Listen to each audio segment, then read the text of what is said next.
So when you have finished each wing, so this is an example of the yellow wing, right, which is the ombre, this little corner, and the gray section. What you will do is you will sew on the side of the hexie as you prepare each wing. So in the first one, you will match up these points and these points with pins and sew here. Once you finish sewing, right, because when you sew it, it's going to be in, you're going to iron it out, right, and it's going to be a part of this. So when you finish the next wing, you're actually going to sew this straight, okay, and then you will begin to sew. It's a bit of a Y seam once you get to this section, but I'll show you how to do it.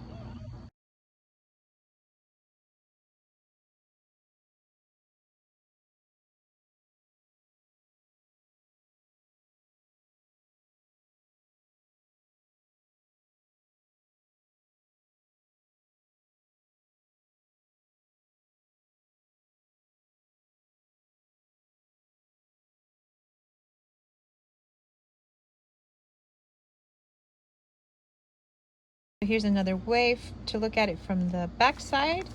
So I will align this, and instead of starting from this end and sewing this way, I start from the center and then I'm going to go out. Because if I start on this end, if I start on this end, it'll bunch up here. So start from the hexie and you go out.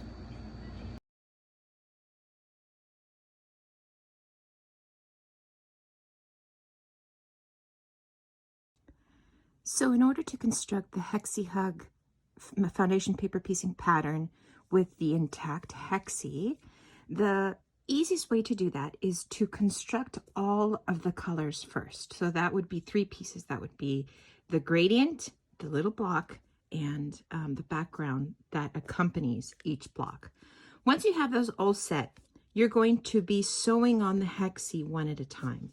And the way that that looks like is you will sew, there are markers, and I'll show you those in a little bit, and you will sew those first to this section, so it'll be a straight line, right?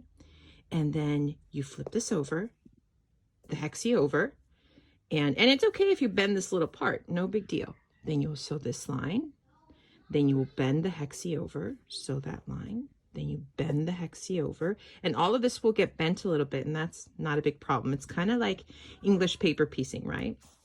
Now, the tricky part will be when you end up at the last point, and that will be the only Y seam in this entire pattern. And one of the tips that I recommend with Y seams is that where you might start from this end and go forward, start from the middle, start from the hexie and go down. And this is what it looks like in the back. So you're going to want to iron your hexie out like this. Okay, so that it'll lay nice and flat.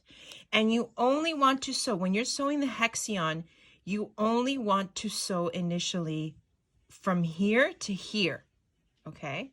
Then you'll start sewing the other pieces on, but you only want to sew up to this point, okay? You want to try as much as you can.